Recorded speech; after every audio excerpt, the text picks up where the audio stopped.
মাধ্যমিক physical science প্রশ্নপত্রের উত্তর সমাধান একবার দেখে নাও। প্রথম যে প্রশ্ন, কোন প্রকার দর্পণে অসৎ ছোট সমশীর্ষ প্রতিবিম্ব গঠিত হয়? উত্তর হবে উত্তল দর্পণ। নিচের কোন এককটি তড়িৎ শক্তির একক? উত্তর হবে কিলোওয়াট ঘন্টা। নিচের কোন রাশিটি গ্যাসকে আয়নিত করবার ক্ষমতা সর্বাধিক? উত্তর হবে আমাদের অপশন নম্বর এ। এর পরের পেজ দেখো কি বলেছে, ফিউজ তারের বৈশিষ্ট্য। ফিউজ তারের বৈশিষ্ট্য যেখানে উচ্চ রোধ নিম্ন গলনাঙ্ক।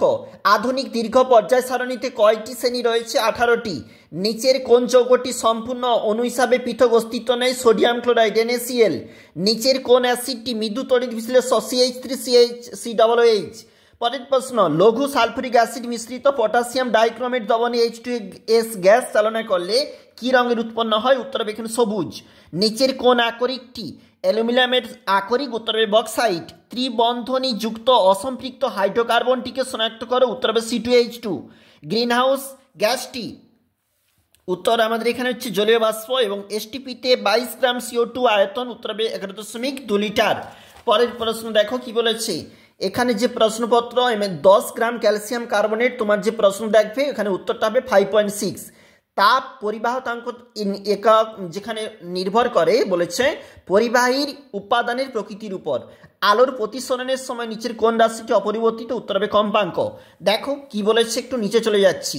তোমার প্রশ্নে অবশ্যই দেখো, আলোক রশ্মির প্রতিসরণের সময় আপতন কোণের কোন মানের জন্য স্নেলের সূত্রটি প্রযোজ্য নয় বলেছে? উত্তর হবে 0 ডিগ্রি। বর্তমানে তড়িৎ বর্তনীতে ফিউজ তারের পরিবর্তে ব্যবহার করা হয় MCB। 220 ভোল্ট এবং 100 ওয়াটের বাল্বের রোধ 484 ওহম। তেজস্ক্রিয়তার SI এককটি? উত্তর হবে হচ্ছে বেকারেল। এবং ইউরেনিয়ামের যে প্রশ্নপত্র, উত্তর হবে 1 একক বেড়ে যাবে, মানে হবে 93। এবং এখানে একটা ম্যাচ বলেছে, দেখো এই যে ম্যাচটা আমরা এখানে বসিয়েছি, তোমরা একবার দেখবে, অর্থাৎ এই বাম পাশেরটা দেখবে আমরা যেটা লিখেছি। চলে যাচ্ছি একটু পরের যে পেজটা, এখানে কিন্তু রয়েছে, তোমরা একটু দেখে নিবে কি কি রয়েছে। মানে তোমার এই যে প্রশ্নপত্র অ্যাসিড মিশ্রিত জলের যে প্রশ্নপত্র, সত্য মিথ্যা বলেছে, এটা হবে সত্য। এই না এই হ্যাঁ একটু দেখে নাও, তড়িৎ বিশ্লেষণ সর্বদা জারণ বিজারণের মাধ্যমে ঘটে। উত্তরটা হবে সত্য। অ্যাসিড মিশ্রিত জলের যে প্রশ্ন, উত্তর হবে H2 হাইড্রোজেন। এবং পরের যে প্রশ্নপত্র, উত্তর হবে অ্যাসিটিক অ্যাসিড।